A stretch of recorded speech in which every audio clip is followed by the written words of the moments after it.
ഇനി ഇപ്പോൾ തൊട്ട് നിങ്ങളുടെ മുൻപിൽ നോക്കുകയാണെങ്കിൽ ഏകദേശം ഹാർഡ്ലി ഒരു 5 months നിങ്ങൾക്ക് കിട്ടും. ഇനി നോട്ടിഫിക്കേഷൻ വന്നിട്ട് പഠിക്കാനായിട്ട് വെയിറ്റ് ചെയ്യരുത്, അപ്പോഴത്തേക്ക് ഒട്ടും സമയം ഉണ്ടാവത്തില്ല. ഹലോ ആസ്പിരൻസ്, 2026 തുടങ്ങിയപ്പോൾ തൊട്ടുള്ള നിങ്ങളുടെ കൺഫ്യൂഷൻ അല്ലേ, SSC കലണ്ടർ വന്നില്ലല്ലോ ഇനി വരുമോ എന്നൊക്കെ.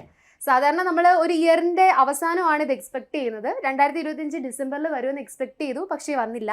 എന്നാലും ഒട്ടും ലേറ്റ് ആവാതെ തന്നെ ജാനിൽ ഇപ്പോൾ തന്നെ വന്നിട്ടുണ്ട്. സോ ഈ വർഷത്തെ കലണ്ടറിനെ പറ്റി നമുക്ക് ഡീറ്റെയിൽഡ് ആയിട്ടൊന്ന് അനലൈസ് ചെയ്യാം. എന്തൊക്കെയാണ് കാര്യങ്ങൾ, മാറ്റങ്ങളുണ്ടോ, പുതിയ ചേഞ്ചസ് ഉണ്ടോ, ഇങ്ങനെയുള്ള കാര്യങ്ങളൊക്കെ നമുക്കൊന്ന് ഡിസ്കസ് ചെയ്യാം. സോ ഈ വർഷത്തെ കലണ്ടർ വന്നപ്പോഴത്തേക്കും നമ്മൾ എക്സ്പെക്ട് ചെയ്തിരുന്ന കുറച്ച് എക്സാംസ് ഉണ്ടല്ലോ, അതായത് CGL, CHSL, MTS and GD constable. ഇത്രയാണ് നമ്മുടെ സ്റ്റാഫ് സെലക്ഷൻ കമ്മീഷൻ കേന്ദ്ര സർവീസിലേക്ക് കണ്ടക്ട് ചെയ്യുന്ന മേജർ റിക്രൂട്ട്മെൻറ്റ്സ് എന്ന് പറയാൻ സാധിക്കും. അതിൽ ഏറ്റവും ഹൈ ഡിമാൻഡ് ഉള്ളൊരു എക്സാമാണ് CGL എക്സാമിനേഷൻ, അതായത് കമ്പൈൻഡ് ഗ്രാജുവേറ്റ് ലെവൽ എക്സാമിനേഷൻ. ഈ CGL എക്സാമിനേഷൻ എഴുതാൻ സാധിക്കുന്നത് ഗ്രാജുവേറ്റ്സിന് മാത്രമായിരിക്കും. ഡിഗ്രി, എനി ഡിഗ്രി ആണ് പറയുന്നത്, ഇന്ന ഡിഗ്രി വേണം, അപ്പോൾ BSc ഫിസിക്സ് വേണം അല്ലെങ്കിൽ BA ലിറ്ററേച്ചർ വേണം, അങ്ങനെയൊന്നും പറയുന്നില്ല. നിങ്ങളുടെ ഡിഗ്രി എന്തും ആയിക്കോട്ടെ, അത് റെക്കഗ്നൈസ്ഡ് ആയിട്ടുള്ള യൂണിവേഴ്സിറ്റിയിൽ നിന്നും ഡിഗ്രി പാസ്ഡ് ഔട്ട് ആണ് നിങ്ങളെങ്കിൽ നിങ്ങൾക്ക് എന്ത് ചെയ്യാം, CGL-നായിട്ട് അപേക്ഷ സമർപ്പിക്കാൻ സാധിക്കുന്നതാണ്. സോ ഈ വർഷത്തെ 2026 വന്ന SSCയുടെ കലണ്ടർ അനലൈസ് ചെയ്യുമ്പോൾ നമുക്ക് മനസ്സിലാവും, ഈ വർഷത്തെ ആദ്യത്തെ നോട്ടിഫിക്കേഷൻ നമ്മൾ എക്സ്പെക്ട് ചെയ്യുന്നത് SSC CGL-ആണ്, അതായത് കമ്പൈൻഡ് ഗ്രാജുവേറ്റ് ലെവലിൻ്റെ നോട്ടിഫിക്കേഷനാണ്. ആദ്യത്തെ നോട്ടിഫിക്കേഷൻ എന്ന് പറഞ്ഞതുകൊണ്ട് തന്നെ മാർച്ചിലായിരിക്കും SSC CGL-ൻ്റെ നോട്ടിഫിക്കേഷൻ വരിക. പരീക്ഷ ഏകദേശം മെയ് ജൂൺ മാസത്തിലായിട്ടായിരിക്കും ഉണ്ടാകുക. ആൻഡ് ഇതെല്ലാം സ്റ്റാഫ് സെലക്ഷൻ കമ്മീഷൻ കണ്ടക്ട് ചെയ്യുന്ന പരീക്ഷകളെല്ലാം തന്നെ കമ്പ്യൂട്ടർ ബേസ്ഡ് എക്സാമിനേഷനാണ്.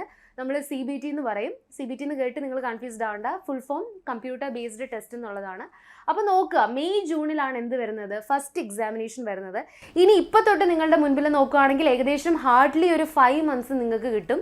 ഇനി നോട്ടിഫിക്കേഷൻ വന്നിട്ട് പഠിക്കാനായിട്ട് വെയിറ്റ് ചെയ്യരുത്, അപ്പോഴത്തേക്ക് ഒട്ടും സമയം ഉണ്ടാവത്തില്ല. മാർച്ചിൽ നോട്ടിഫിക്കേഷൻ വരും, ഉടനെ തന്നെ മെയ് ജൂണിലായിട്ട് പരീക്ഷയും കാണും. ഇപ്പോൾ തൊട്ട് തന്നെ പഠിച്ചു തുടങ്ങുക, കാരണം SSCയുടെ കലണ്ടർ ഔട്ടായിട്ടുണ്ട്. ഇങ്ങനൊരു റിക്രൂട്ട്മെൻറ്റ് നടക്കുമെന്നും പരീക്ഷ നടക്കുമെന്നുള്ള കാര്യം 200% ഷുവർ ആണ്. സോ ഇപ്പോൾ തന്നെ എന്ത് ചെയ്യുക, നിങ്ങളുടെ പ്രിപ്പറേഷൻ നിങ്ങൾ സ്റ്റാർട്ട് ചെയ്യുക. SSC CGL എന്ന് പറയുന്നത് ഗ്രാജുവേറ്റ്സിനുള്ളൊരു പരീക്ഷയാണ്. സോ ഗ്രാജുവേറ്റ്സ് എല്ലാവർക്കും ഇതൊരു ഗോൾഡൻ ഓപ്പർച്യൂണിറ്റിയാണ്.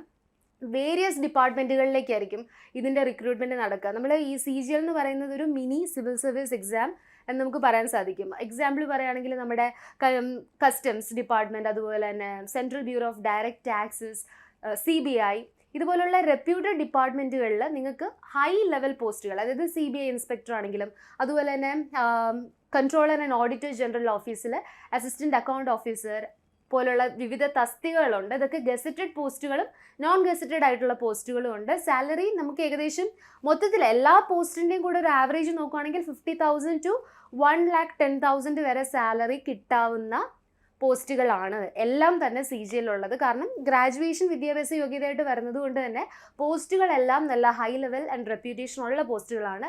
ഡിപ്പാർട്ട്മെൻറ്റും വളരെ നല്ലൊരു ഡിപ്പാർട്ട്മെൻറ്റുകളാണ് CGL എക്സാമിനേഷന് വരുന്നത്. സോ ഈ മാർച്ചിൽ തന്നെ CGL-നോടൊപ്പം തന്നെ നിങ്ങൾക്ക് വേറൊരു നോട്ടിഫിക്കേഷനും എക്സ്പെക്റ്റ് ചെയ്യാം. ആ നോട്ടിഫിക്കേഷൻ എന്ന് പറയുന്നത് സെലക്ഷൻ ഫേസ് 14ൻ്റെ നോട്ടിഫിക്കേഷൻ ആയിരിക്കും ഇതിനോടൊപ്പം നമ്മൾ എക്സ്പെക്റ്റ് ചെയ്യുന്നത്. അലോങ് വിത്ത് SSC CGL-നോടൊപ്പം നമ്മൾ എക്സ്പെക്റ്റ് ചെയ്യുക സെലക്ഷൻ ഫേസ് 14ൻ്റെ നോട്ടിഫിക്കേഷൻ ആയിരിക്കും. ഈ സെലക്ഷൻ ഫേസ് 14 എന്ന് പറയുന്നത് നമ്മൾ പറയുകയാണെങ്കിൽ ഇതിനകത്ത് almost 10th 12th and graduation, അതായത് വിദ്യാഭ്യാസ യോഗ്യത പറയുന്നത് 10ാം ക്ലാസ് ഉള്ളവർക്കും അതുപോലെ തന്നെ +2 ഉള്ളവർക്കും ഗ്രാജുവേഷൻ ഉള്ളവർക്കും അപ്ലൈ ചെയ്യാൻ പറ്റിയ ഡിഫറെൻറ്റ് പോസ്റ്റുകളാണ് സെലക്ഷൻ ഫേസ് 14 അണ്ടറിൽ വരുന്നത്. വേരിയസ് സെൻട്രൽ ഗവൺമെൻറ് വേരിയസ് ഡിപ്പാർട്ട്മെൻറ്റുകളിലേക്കായിരിക്കും ഓരോ പോസ്റ്റും വരുന്നത്. നിങ്ങളുടെ വിദ്യാഭ്യാസ യോഗ്യത അനുസരിച്ചിട്ട് നിങ്ങൾക്ക് എന്ത് ചെയ്യാം, അപേക്ഷ സമർപ്പിക്കാൻ സാധിക്കുന്നതാണ്. സെലക്ഷൻ ഫേസിൻ്റെ പരീക്ഷ മെയ് ജൂലൈയിലായിട്ടായിരിക്കും നടക്കുന്നുണ്ടാകുക. ഓക്കെ, സോ ഈ 2 മേജർ നോട്ടിഫിക്കേഷനാണ് നമ്മൾ മാർച്ച് മാസത്തിൽ എക്സ്പെക്ട് ചെയ്യുന്നത്, CGL-ഉം സെലക്ഷൻ ഫേസ് 14-ഉം. ആൻഡ് നെക്സ്റ്റ് മന്തിൽ നമ്മൾ എക്സ്പെക്ട് ചെയ്യുന്നത്, അതായത് ഏപ്രിലിൽ നമ്മൾ എക്സ്പെക്ട് ചെയ്യുന്നത് എഗെയിൻ 2 മേജർ നോട്ടിഫിക്കേഷൻസ് നമ്മൾ ഏപ്രിലിൽ എക്സ്പെക്ട് ചെയ്യുന്നുണ്ട്. ഒന്ന് അതിൽ SSC CHSL-ആണ്. CHSL എന്ന് പറയുമ്പോൾ അറിയാം, combined higher secondary level examination, അതിൻ്റെ ഷോർട്ട് ഫോമാണ് CHSL എന്ന് പറയുന്നത്. ഇത് +2 യോഗ്യത ഉള്ളവർക്ക് എഴുതാൻ സാധിക്കുന്ന ഒരു എക്സാമാണ്. ഡിഗ്രി വേണം എന്നില്ല SSC CHSL എഴുതാൻ. +2 യോഗ്യത ഉണ്ടെങ്കിൽ നിങ്ങൾക്ക് എന്ത് എഴുതാൻ സാധിക്കും, SSC CHS എഴുതാൻ സാധിക്കും. ഇനി ഷോർട്ടായിട്ട് പറയുകയാണെങ്കിൽ ഇപ്പോൾ ഗ്രാജുവേഷൻ ഉള്ള ഒരാൾക്ക് SSC CGL എഴുതാം, SSC CHS എഴുതാം, അതുപോലെ തന്നെ സെലക്ഷൻ ഫേസ് എഴുതാം, SSC MTS എഴുതാം, ഈവൻ GD താല്പര്യം ഉണ്ടെങ്കിൽ GD കോൺസ്റ്റബിൾ എഴുതാം. GD കോൺസ്റ്റബിൾ എന്നൊക്കെ പറയുന്നത് പക്ക യൂണിഫോം പോസ്റ്റാണ്. സെൻട്രൽ ഗവൺമെൻറ് ലെവലിൽ യൂണിഫോം പോസ്റ്റ് നിങ്ങൾ ആഗ്രഹിക്കുന്നുണ്ടെങ്കിൽ നിങ്ങൾക്ക് GD നോക്കാം, GD കോൺസ്റ്റബിൾ നോക്കാം. സോ CHSLൻ്റെ പരീക്ഷ നടക്കുക ജൂലൈ സെപ്റ്റംബറിലായിട്ടായിരിക്കും CHSLൻ്റെ പരീക്ഷ നടക്കുക. ഇതിൻ്റെ നോട്ടിഫിക്കേഷൻ ഏപ്രിൽ മാസം വരുന്നതാണ്. ഓക്കെ, ഇതെല്ലാം കൈൻഡ് ഓഫ് ക്ലറിക്കൽ ലെവൽ ജോബാണ് CHSL എന്നൊക്കെ പറയുന്നത്. CHSLൻ്റെ അണ്ടറിൽ വരുന്ന പോസ്റ്റുകൾ നമ്മൾ പറയുകയാണെങ്കിൽ ഡാറ്റ എൻട്രി ഓപ്പറേറ്റർ പോലുള്ള പോസ്റ്റുകൾ, അതുപോലെ തന്നെ lower division clerk, junior secretariat assistant എന്ന് പറയുന്നത്, ഇങ്ങനെയുള്ള പോസ്റ്റുകളൊക്കെ വരുന്നത് CHSLൻ്റെ അണ്ടറിലാണ്. ആൻഡ് അടുത്തത് നമുക്ക് നോക്കാം. ഞാൻ പറഞ്ഞിരുന്നു CHSLൻ്റെ കൂടെ തന്നെ ഏപ്രിൽ മാസത്തിൽ ഒരു നോട്ടിഫിക്കേഷൻ കൂടെ വരുമെന്ന്. അത് സ്റ്റെനോഗ്രാഫറിൻ്റെ നോട്ടിഫിക്കേഷനാണ്. SSC സ്റ്റെനോഗ്രാഫറാണ്. ഇതിൻ്റെ ക്വാളിഫിക്കേഷൻ പറയുന്നത് 12th പാസ്സാണ് നിങ്ങളെങ്കിൽ നിങ്ങൾക്ക് സ്റ്റെനോഗ്രാഫർ എക്സാമിനേഷൻ എഴുതാൻ സാധിക്കും. വിത്ത് സ്റ്റെനോഗ്രാഫർ സ്കിൽസ് എന്ന് പറയുന്നുണ്ട്. പക്ഷേ ഈ സ്റ്റെനോഗ്രഫി എന്ന് പറയുന്ന സ്കില്ല് നിങ്ങൾ പഠിക്കണം. പക്ഷേ മസ്റ്റായിട്ട് അതിലൊരു സർട്ടിഫിക്കറ്റ് വേണമെന്നോ അങ്ങനെ ഒന്നും കമ്പൽസറി ആയിട്ട് പറയുന്നില്ല. ഇതിൻ്റെ എക്സാമിനേഷൻ ക്ലിയർ ചെയ്യാൻ ഈസിയർ ആയിട്ടുള്ളൊരു എക്സാമാണ് SSC സ്റ്റെനോഗ്രാഫറിൻ്റെ. എസ്പെഷ്യലി ഇംഗ്ലീഷിലൊക്കെ നല്ല എഫിഷ്യൻ്റ് ആയിട്ടുള്ള കുട്ടികൾക്ക് ഇത് ഈസിലി ക്രാക്ക് ചെയ്യാൻ പറ്റുന്ന എക്സാമാണ് SSC സ്റ്റെനോഗ്രാഫർ. പക്ഷേ എക്സാം കഴിഞ്ഞിട്ട് നിങ്ങൾ എന്ത് ചെയ്യുക, നിങ്ങൾക്ക് സ്റ്റെനോഗ്രഫിയുടെ ഒരു സ്കിൽ ടെസ്റ്റ് ഉണ്ടായിരിക്കും.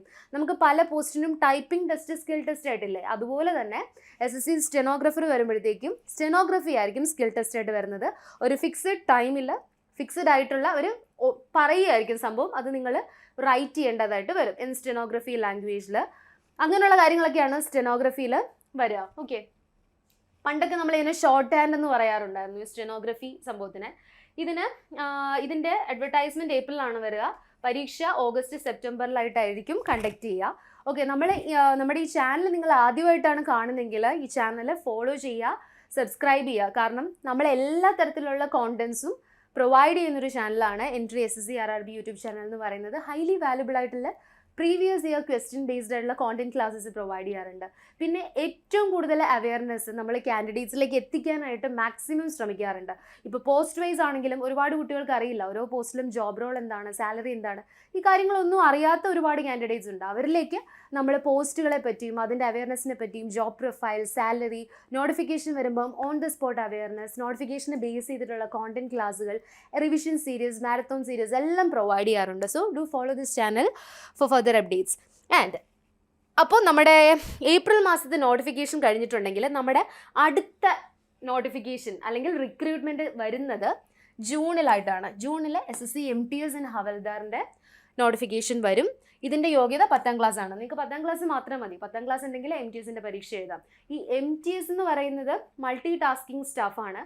പക്ഷേ MTS എക്സാം ക്ലിയർ ചെയ്താൽ നിങ്ങൾക്ക് കസ്റ്റംസ് അതുപോലെ തന്നെ നർക്കോട്ടിക്സ് പോലുള്ള ഡിപ്പാർട്ട്മെൻറ്റിൽ ഹവൽദാർ പോസ്റ്റിലേക്ക് കയറാനായിട്ട് പറ്റും. ഹവൽദാർ എന്ന് പറയുന്നത് കസ്റ്റംസ് ആൻഡ് നർക്കോട്ടിക്സിലേക്ക് നമ്മുടെ മൾട്ടി ടാസ്കിങ് സ്റ്റാഫിനെ വിളിക്കുന്നൊരു പേരാണ് ഹവൽദാർ എന്ന് പറയുന്നത്. സോ ഹവൽദാർ പോസ്റ്റിലേക്ക് നിങ്ങൾക്ക് റെപ്യൂട്ടഡ് ഡിപ്പാർട്ട്മെൻറ്റ്സിലെ MTS എക്സാമിനേഷൻ ക്ലിയർ ചെയ്യുന്നത് വഴി കയറാനായിട്ട് സാധിക്കും.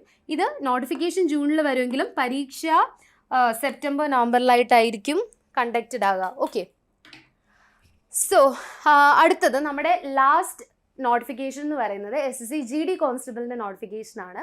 അത് സെപ്റ്റംബർ മാസത്തിലായിട്ടായിരിക്കും വരുന്നത്. നിങ്ങൾ ഫോഴ്സിലേക്കൊക്കെ ആസ്പയർ ചെയ്യുന്ന കാൻഡിഡേറ്റ് ആണെങ്കിൽ നിങ്ങൾ ഉറപ്പായിട്ടും SSC GD കോൺസ്റ്റബിൾ എക്സാമിനേഷൻ എഴുതിയിരിക്കണം. കാരണം സെൻട്രൽ ലെവലിൽ ഒരുപാട് നല്ല ഫോഴ്സുകളിലേക്ക്, അത് BSF, CISF, CRPF പോലുള്ള ഫോഴ്സുകളിലേക്കൊക്കെ നിങ്ങൾക്ക് ജോലി ചെയ്യാനുള്ളൊരു ഗോൾഡൻ ഓപ്പർച്യൂണിറ്റിയാണ് കിട്ടുന്നത്. വിത്ത് എല്ലാ സെൻട്രൽ ഗവൺമെൻറ് അലവൻസസും ഉണ്ടാവും. ആൻഡ് GD കോൺസ്റ്റബിളിൻ്റെ എക്സാമിനേഷൻ പ്രിപ്പയർ ചെയ്തിട്ടുള്ള ആസ്പിറൻസിന് അറിയാം, ക്ലിയർ ചെയ്യുക എന്ന് പറയുന്നത് വളരെ എളുപ്പമായിട്ടുള്ള കാര്യമാണ്. നിങ്ങൾ കുറച്ച് സീരിയസ് ആയിട്ട് ഒന്ന് എഫേർട്ട് ഇട്ട് പഠിക്കാമെങ്കിൽ നിങ്ങൾക്ക് ഈസിലി ഇതുപോലെ തന്നെ SSC GD കോൺസ്റ്റബിളിൻ്റെ എക്സാമിനേഷൻ ക്ലിയർ ചെയ്യാനായിട്ട് സാധിക്കും. CGL, CHSL, MTS അത്രയും ഡിഫിക്കൽട്ടി ഇല്ല SSC GD കോൺസ്റ്റബിളിന്. കമ്പാരിറ്റീവ്ലി ഞാൻ നേരത്തെ പറഞ്ഞ 3 എക്സാമിനേഷൻസിനെ വെച്ച് കമ്പയർ ചെയ്യുമ്പോഴത്തേക്കും ഡിഫിക്കൽട്ടി ലെവല് വളരെ വളരെ കുറവാണ്. പക്ഷേ ഫിസിക്കൽ ടെസ്റ്റ് ഉണ്ടായിരിക്കും SSC GD കോൺസ്റ്റബിളിന്. ഓഫ് കോഴ്സ് ഫോഴ്സിലേക്ക് ആസ്പയർ ചെയ്യുന്ന കാൻഡിഡേറ്റ്സ് ഫിസിക്കലി ഫിറ്റ് ആയിട്ടിരിക്കുക.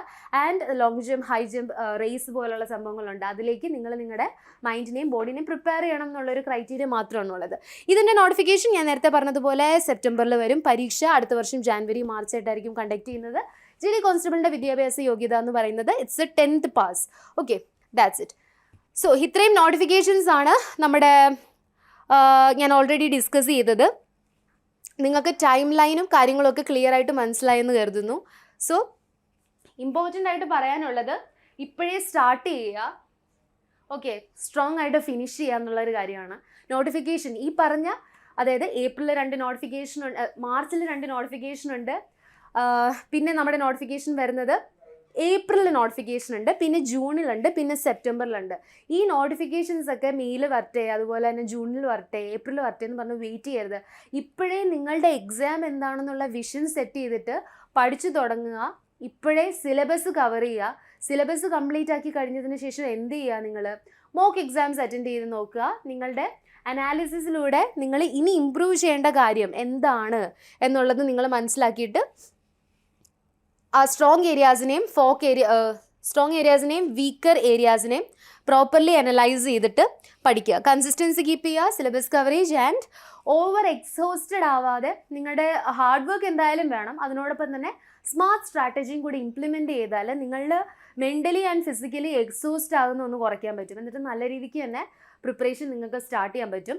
നിങ്ങൾക്ക് എന്തെങ്കിലുമൊക്കെ വീഡിയോസ് എൻട്രിയുടെ സൈഡിൽ നിന്ന് നിങ്ങൾക്ക് വേണം എന്നുണ്ടെങ്കിൽ, അതായത് നിങ്ങൾക്ക് ഡൗട്ട്സ് ഉള്ള കാര്യങ്ങളെല്ലാം നിങ്ങൾക്ക് കമൻറ്റ് ചെയ്യാം. നമ്മുടെ കമൻറ്റ് ബോക്സിൽ വന്നിട്ട് കമൻറ്റ് ചെയ്യാം. ലൈക്ക് നിങ്ങൾക്ക് എന്തെങ്കിലും കോണ്ടൻറ്റ് ക്ലാസ്സസ് വേണമെങ്കിൽ അത് കമൻറ്റ് ചെയ്യാം. അതുപോലെ തന്നെ എന്തെങ്കിലും കാര്യത്തിൽ അവയർനെസ് നിങ്ങൾക്കില്ല, നിങ്ങൾക്ക് അവയർനെസ് വീഡിയോ വേണം, അല്ലെങ്കിൽ എന്തെങ്കിലും ഐഡിയ വേണം എന്നുണ്ടെങ്കിൽ പ്ലീസ് നിങ്ങൾക്ക് do comment in the comment box. നമ്മൾ ഉറപ്പായിട്ടും ആ കോണ്ടൻറ്റ്സ് എല്ലാം നിങ്ങളിലേക്ക് വാല്യുബിളായ രീതിയിൽ തന്നെ എത്തിക്കുന്നതാണ്. Okay, so that's all about it. ഇപ്പോൾ തന്നെ നിങ്ങൾ എന്ത് ചെയ്യുക, പഠിച്ചു തുടങ്ങുക. എൻട്രിയിലെ കോഴ്സുകളും കാര്യങ്ങളൊക്കെ എടുക്കാൻ നിങ്ങൾക്ക് താല്പര്യം ഉണ്ടെങ്കിൽ നമ്മൾ ഈ പറഞ്ഞ CGL, CHS, MTS, GD എല്ലാത്തിനും നമുക്കിവിടെ കോഴ്സുകളുണ്ട്. കോഴ്സുകളിലേക്ക് ജോയിൻ ചെയ്യാൻ താല്പര്യം ഉണ്ടെങ്കിൽ സ്ക്രോളിലൂടെ പോകുന്ന നമ്പറിൽ നിങ്ങളൊന്ന് കോൾ ചെയ്താൽ മതിയായിരിക്കും. So that's it. Wishing you all the very best. സമയം കളയാതെ എഫക്റ്റീവായിട്ട് തന്നെ പഠിച്ചു തുടങ്ങുക. It's me Amisha signing off. Thank you.